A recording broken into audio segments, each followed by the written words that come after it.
영국 왕 에드워드 8세는 결혼하지 않은 상태에서 왕위에 올랐습니다. 그런 그가 미국의 신문 기자였던 심프슨이라고 하는 여자를 사랑하게 됐습니다. 영국 왕실에서는 반대했죠. 왕이 평민을, 더군다나 외국 여자를, 그리고 한 번 이혼했던 여자를 아내로 드릴 수는 없다는 것이었습니다. 그러므로 결혼하려면 왕위를 내놓으라고 그랬습니다. 그는 고민하다가 왕위를 내놓습니다. 그 후임자가 엘리자베스 여왕입니다. 그리고 심프슨과 결혼합니다. 결혼하면서 신분이 바뀌었죠. 왕에서 윈저공으로 강등됐습니다. 그것 때문에 경제적인 어려움도 많았습니다. 그러나 그는 한평생 아내를 사랑했습니다. 1972년 윈저공이 사망하자 신문에서는 세기의 사랑이 지다라는 제목으로 대서특필을 했습니다. 그때 한 기자가 심프슨 여사에게 질문을 했습니다. 당신의 왕 윈저공은 당신을 선택하기 위하여 영국의 왕좌를 내려놓았습니다. 그가 당신을 그렇게 사랑하게 된 이유가 뭐라고 생각하십니까? 심프슨 여자는 고민하다가 대답을 했습니다. 저도 모르겠습니다. 그 고귀한 분이 왜 나를 사랑했는지. 나는 아름답지도 않고 신분이 높지도 못하며 이혼한 사람이었습니다. 이유를 알 수 없습니다. 다만 한 가지 내가 생각나는 것은 그분이 언젠가 나에게 이런 말을 했습니다. 내 마음속의 고독을 당신처럼 이해하는 사람이 어디 있겠습니까? 아마 내가 그분의 고독을 이해했기 때문이 아닐까요? 그렇게 대답을 했습니다. 여러분, 사람의 마음속에는 소원이 있죠. 나를 그대로 다 이해해 주는 사람, 있는 모습 이대로 나를 그대로 받아주는 사람, 우리는 그런 사람을 원하고 필요로 합니다. 그래서 관계의 지성소 안에 3명만 들어있다면 그 사람은 행복한 사람이라고 학문적으로 규정을 짓습니다. 그런데 한 사람도 없는 경우가 부지기수입니다. 바라기는 여러분은 누군가에게 그런 사람이 되시고 꼭 그런 사람을 만날 수 있기를 바랍니다. 그러나 인간 중에 아무도 없을지라도 하나님이 내 관계의 지성소 안에 들어오시면 그 영혼은 소생하고 그의 삶은 치유될 수 있다는 것을 분명히 기억할 수 있기를 바랍니다. 우리는 지난 시간에 수가성의 여인이 예수님과 대화하는 내용을 살펴보았습니다.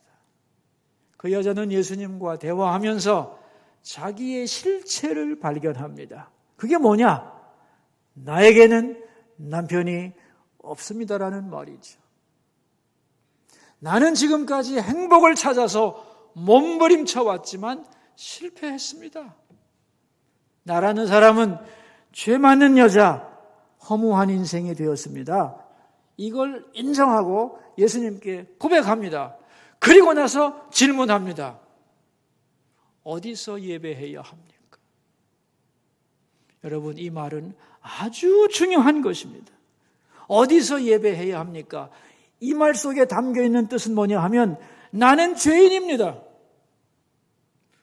그런데 어떻게 내 죄를 용서받고 하나님 앞에 바로 설 수 있는 겁니까? 이런 질문인 거죠. 이건 모든 영혼의 갈망이며 영적인 소원인 거죠. 예수님은 대답합니다. 아버지께 영과 진리로 예배할지니라. 영이신 하나님 앞에서 너의 가면을 다 벗어버리고 간절한 마음으로 나와서 어떻게 하면 내 죄가 용서받고 하나님의 자녀가 될 수 있습니까? 이 간절한 부르짖음, 그것이 예배의 본질이라는 거예요.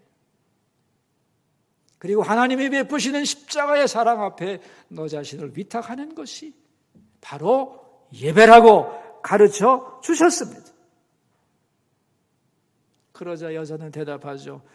그리스도께서 오시면 그렇게 될 거라고 믿습니다. 그러자 예수님이 말씀하죠. 26절입니다. 4장 26절을 같이 읽습니다. 예수께서 이르시되 내게 말하는 내가 그라 하십니다. 내가 바로 그리스도다 선포하시죠. 이 말을 듣고 여자는 깜짝 놀랍니다. 그리고 그 순간에 성령이 역사하여 이 여자의 눈이 떠지고 자기 앞에 계신 분이 바로 그렇게도 기다렸던 그리스도라는 것을 깨닫게 되죠. 그 순간 여자는 많은 것을 알게 됩니다. 그리스도라는 분이 자기를 오래오래 기다리셨다는 것을, 자기를 찾아 만나기 위해 여기서 기다려 주셨다는 것을, 그분이 나를 다 알고 계신다는 것을, 그리고 나를 있는 그대로 다 용납하신다는 사실을, 그래서 나를 하나님의 딸로 세우신다는 것을 느낀 거죠.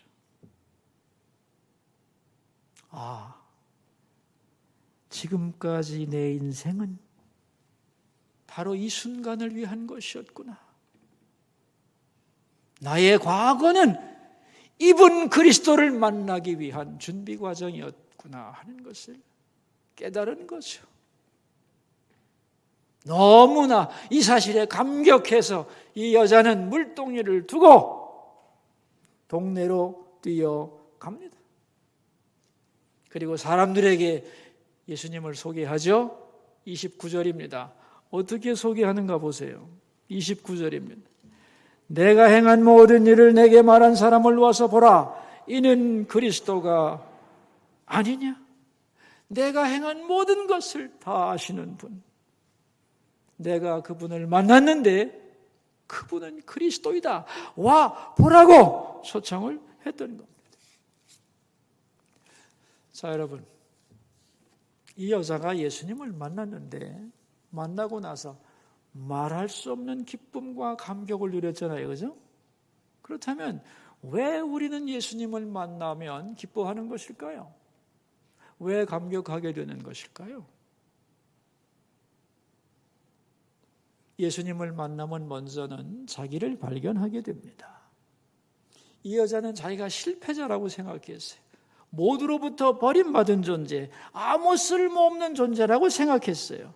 근데 예수님을 만나니까 예수님이 자기를 기다리고 자기를 사랑하고 만나주는 것을 통하여 자신을 회복시켜 주셨어요. 예수님을 만나면 여러분, 나의 존재 가치가 확인이 돼요. 자기가 어떤 사람인가를 알게 되는 거예요. 놀라운 일이죠. 그리고 또한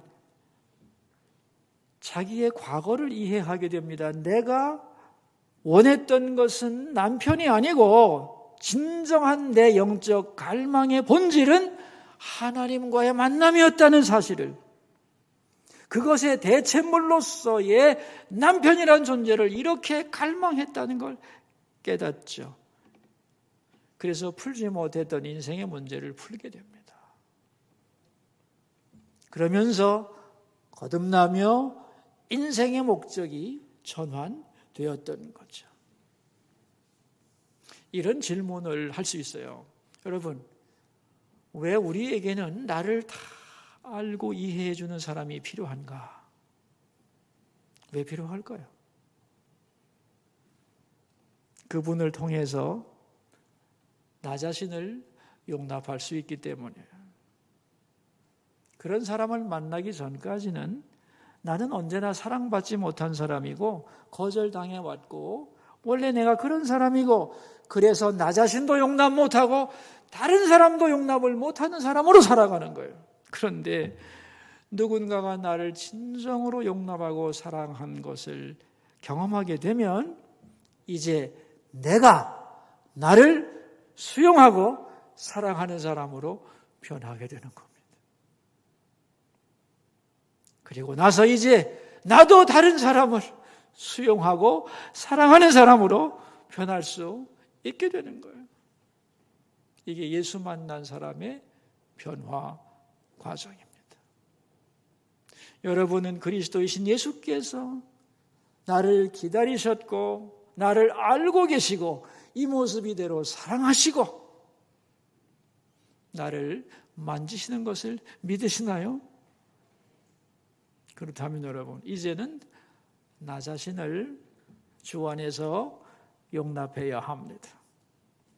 자기 자신을 용납하지 않고 학대하는 사람이 많은데 나를 주 안에서 용납해야 돼요. 그리고 이제는 다른 사람도 주 안에서 수용하고 용납해야 하는 것입니다. 자, 이러한 일이 벌어지고 있는 상황 속에서 먹을 것을 사러 갔던 제자들이 돌아와서 예수님에게 먹을 것을 권합니다. 31절이 그런 말이죠. 그 사이에 제자들이 청하여 이르되 라비여 잡수소서 음식을 드리니까 예수님이 하신 말씀이 32절 이르시되 내게는 너희가 알지 못하는 먹을 양식이 있느니라.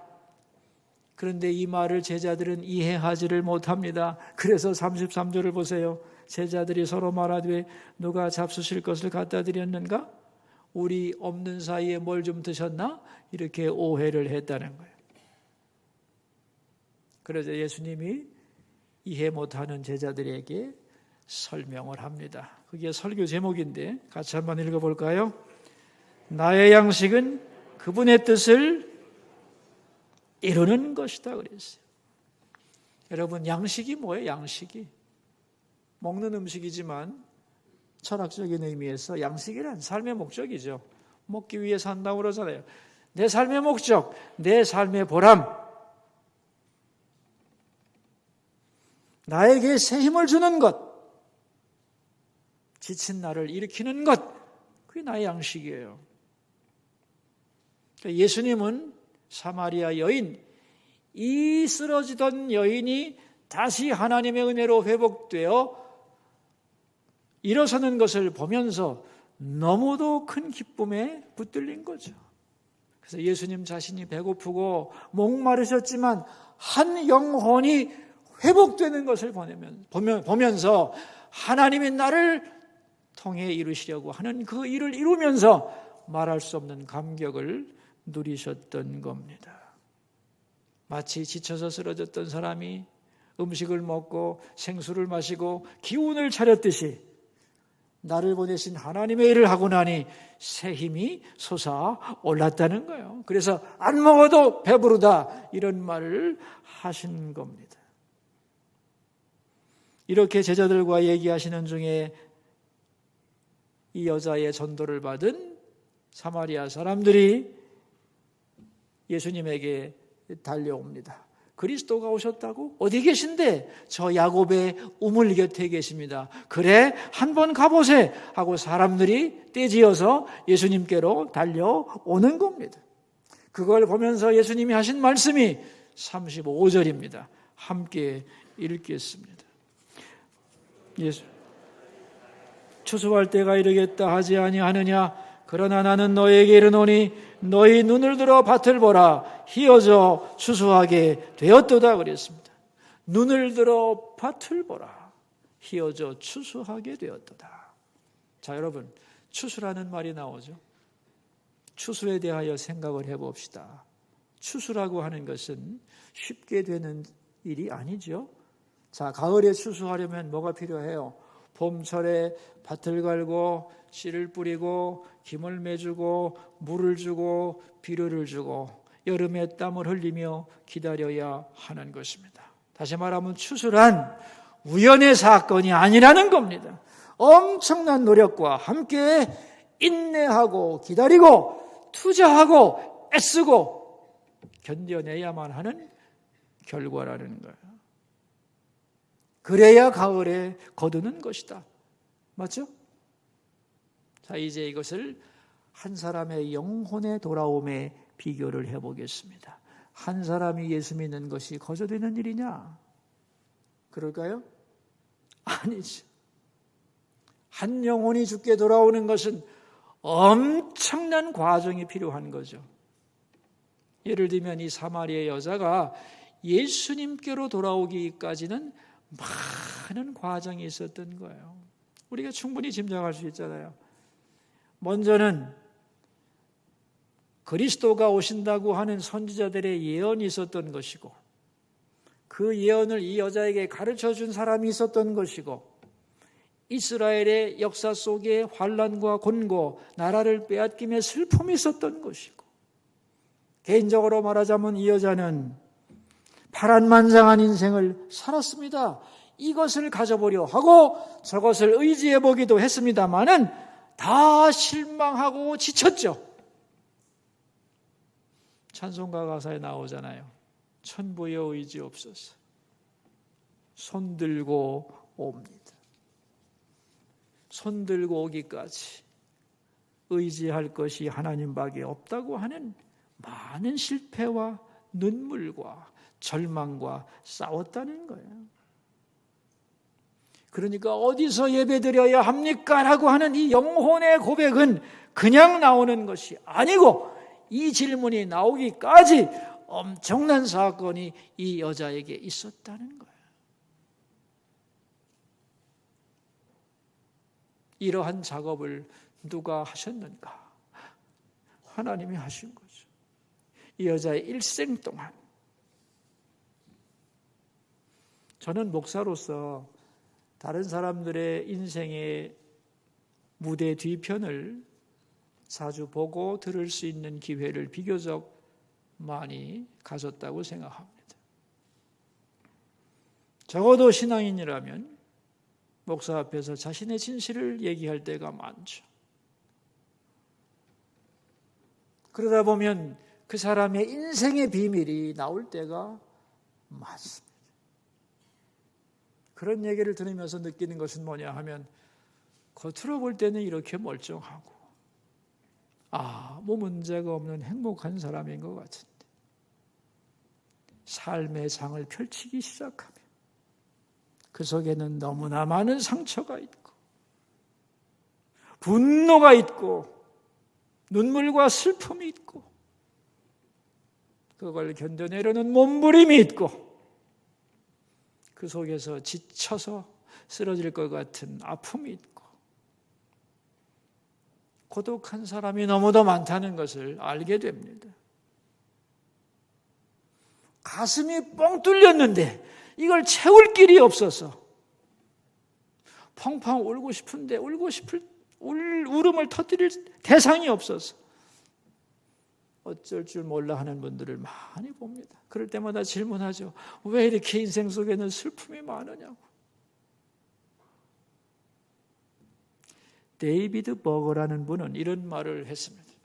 공허감이란 인생의 한가운데 있다.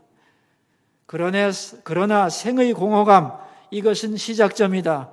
공허감은 의미를 향한 목마름을 일으키며 우리를 더 큰 초월적 존재와 연결시키는 원동력이 된다. 여러분, 인생의 슬픔, 공허감, 허무함이 다 실패인 것 같지만, 이런 사건들을 통해서 사람들은 종교적 고민을 하게 되고 하나님을 향하여 부르짖고 절규하며 찾는 영혼으로 바뀌어 간다는 거예요. 우리도 그렇잖아요. 여기까지 오기까지 많은 주님의 노크가 있었고, 아픔이 있었고, 세상에 대한 실망이 있었고, 초월을 향한 갈망이 있었고, 하나님이라는 존재를 붙들지 않으면 안 될 만큼의 역경도 있었던 거예요. 그런데 그때로 볼 때는 그게 다 실패인 것 같지만, 주님을 만나고 보면 이것이 다 주님께로 인도하는 발자국이었다는 것을, 준비 과정이었다는 것을 깨닫게 되는 거죠.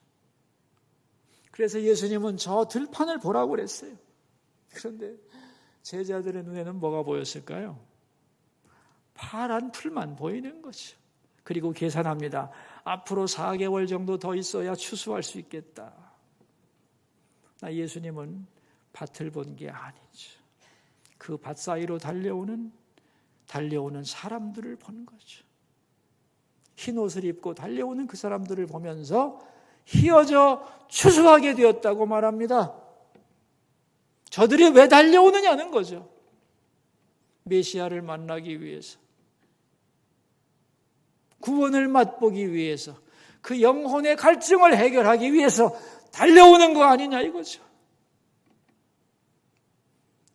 그 사람들을 영적으로 보자면 그들이야말로 바로 추수를 기다리는 천국의 알곡들이 아니냐는 거예요.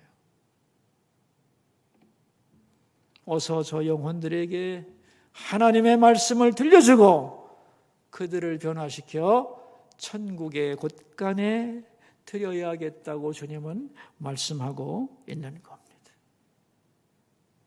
저는 개인적으로 오늘 본문을 참 좋아합니다. 예수님의 이 관점이 너무 위대하지 않나요? 얼마 전에 후배 목사님들이 모였는데 걱정들이 태산이에요. 코로나 이후에 교회가 어떻게 회복될 것인가? 앞으로 선교의 시대가 지고 교회는 어려움을 겪지 않겠는가 하는 어두운 전망들이 참 많았는데 오늘 본문 여러분 어떻게 생각하세요? 오늘 본문 말씀은 앞으로의 시대를 긍정적으로 볼 수 있는 눈을 열어줍니다. 선교에 대하여 담대한 마음을 갖게 해주고 내가 무엇을 해야 되는지 우리의 사명감을 다시 불러일으키는 위대한 본문입니다. 겉으로 볼 때는 문제없는 사람들인 것 같지만 그들 속에는 목마름과 탄식과 무의미에 허덕인다는 거예요. 예수님의 눈으로 보자면 영혼에 목마른 사람들이 얼마나 많습니까? 다 잘 사는 것 같고 꿈을 향해 달려가는 것 같지만 상처 입은 영혼 많고요. 세상 사람들이 돈만 보고 쫓아가는 것 같지만 아닙니다. 향락에 다 자신의 에너지를 빼앗기는 것 같지만 아니라는 거죠. 영혼의 갈증을 느끼면서 생수의 근원을 찾아 헤매는 영혼들이 세상에는 가득 널려 있다는 거죠. 이것이 예수님의 관점입니다.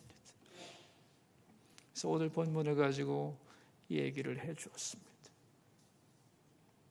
그들에게 다가가서 내가 그리스도를 만났고 그분은 나를 아신다고 와보라고 하는 말을 우리는 해야 되는 거죠. 주님께서 미리 씨를 뿌리고 투자해서 준비하고 기다리셨고 이제 너희들이 그런 사람들, 그런 영혼들을 추수하라고 권면하고 계시는 겁니다. 여러분, 우리가 예수 믿으면서도 때로 허탈해질 때가 많죠? 예수님은 한 사람의 돌아옴을 통하여 말할 수 없는 기쁨을 느꼈는데 우리는 왜 예수 믿으면서도 이렇게 허무에 시달리고 삶이 공허하게 느껴질까요? 본문으로 해석하자면 대답은 간단합니다. 나를 보내신 그분의 뜻을 아직 모르기 때문에 그리고 안다고 할지라도 그 일을 제대로 감당하지 못할 때 내 영혼이 탄식하는 것입니다. 오늘 설교 제목에 보면 나의 양식은 그분의 뜻을 이루는 것이다 그랬죠. 나를 보내신 그분. 우리는 하나님이 보내셔서 우리의 삶의 현장에 있습니다. 그분이 사업가든지 그분이 선생님이든지 그분이 군인이든지 그분이 의사든지 무엇에 종사하는 사람이든지 하나님이 우리를 그곳에 보내신 거죠. 다 다른 곳으로. 그러나 공통점이 있습니다. 소명을 주어 보내신 거죠. 우리를 향한 뜻을 가지고 계신다는 거죠. 그래서 우리가 겉으로는 무슨 일을 하든지 반드시 그 일을 통하여 나를 그곳에 보내신 하나님의 뜻을 이루는 것을 잊지 않고 살아가야 한다는 겁니다. 이탈리아의 유명한 조각가 미켈란젤로, 그가 14살 때에 그 당시에 위대한 스승 문화생으로 들어가게 되었습니다. 버톨로 지오바니라고 하는 스승이 제자를 보자 너무 놀란 거예요. 재주가 보통이 아니거든요. 그래서 스승이 제자에게 묻습니다. 미켈란젤로야, 위대한 조각가가 되기 위하여 필요한 것이 뭐라고 생각하느냐? 미켈란젤로는 대답합니다.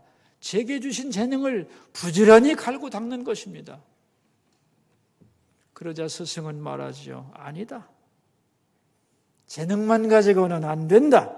그 재능을 무엇을 위해 어디다 써야 하는가를 결정해야만 한다. 그리고 나서 스승은 제자를 데리고 두 군데를 찾아갑니다. 한 군데는 커다란 술집 앞에 있는 조각상을 보여주면서 자, 봐라. 얼마나 아름답게 좋은 기술로 조각했느냐. 칭찬하고 다시 그를 데리고 성당 앞에 있는 커다란 조각물을 보여주면서 보아라. 얼마나 멋진 조각품이냐. 두 사람 다 훌륭한 조각가다. 그러나 두 개의 조각은 목적이 다르다. 하나는 술 마시는 사람들을 위하여 육체의 향락을 위하여 만들어졌고, 또 하나는 하나님의 영광을 높이기 위해 만들어졌다. 자, 미켈란젤로야, 너는 너의 재능을 가지고 무엇을 위해 사용하기를 원하느냐?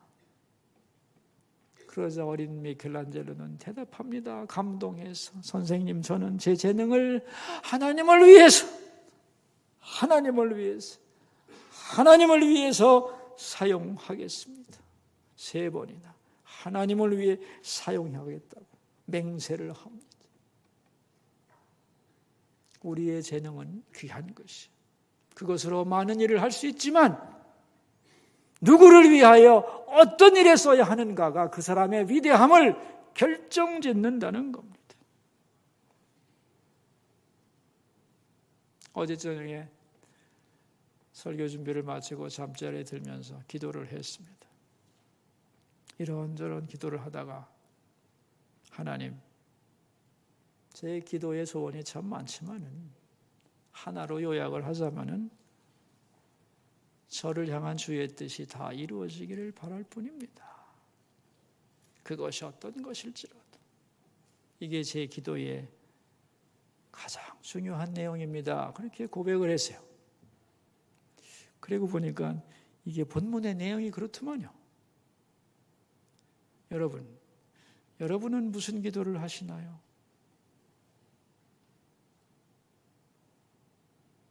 여러분의 기도 제목은 뭐죠?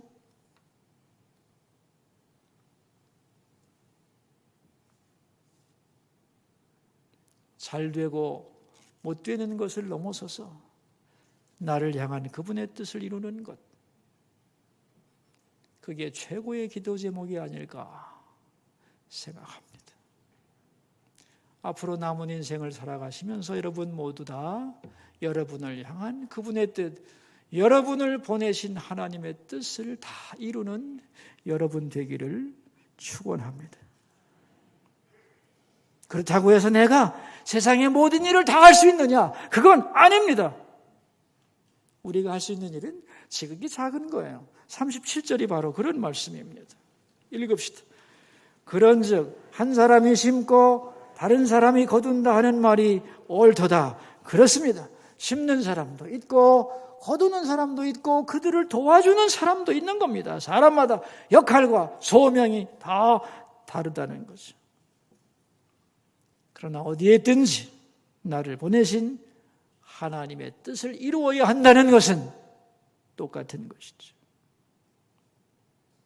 그것을 여러분의 양식으로 삼을 수 있기를 바랍니다. 그럴 때 기쁨이 충만한 삶이 되고 우리 삶의 열매가 가득하게 될 줄로 믿습니다. 기도하겠습니다. 우리 들은 말씀을 생각하며 기도함으로 주님 앞에 나갑시다. 기도 제목입니다. 나의 양식은 그분의 뜻을 이루는 것이다. 이 고백이 우리의 평생의 고백이 되게 하옵소서. 기도하겠습니다. 나를 아시는 주님, 내가 미처 다 알지 못하는 내 존재의 심연까지 다 아시는 주님, 주님께서 나를 받아주시고 나를 용서하시고 사랑하심을 경험하면서 내가 나를 용서하고 용납하며 다른 사람을 수용하는 사람이 되게 하여 주옵소서. 하나님으로부터 보낸받은 사람임을 알게 하시고 그분의 뜻을 이루는 것이 나의 사명이며 내 인생의 목적이며 나의 보람이며 나의 기쁨이 되게 해 주옵소서. 존귀하신 예수님의 이름으로 기도하옵나이다.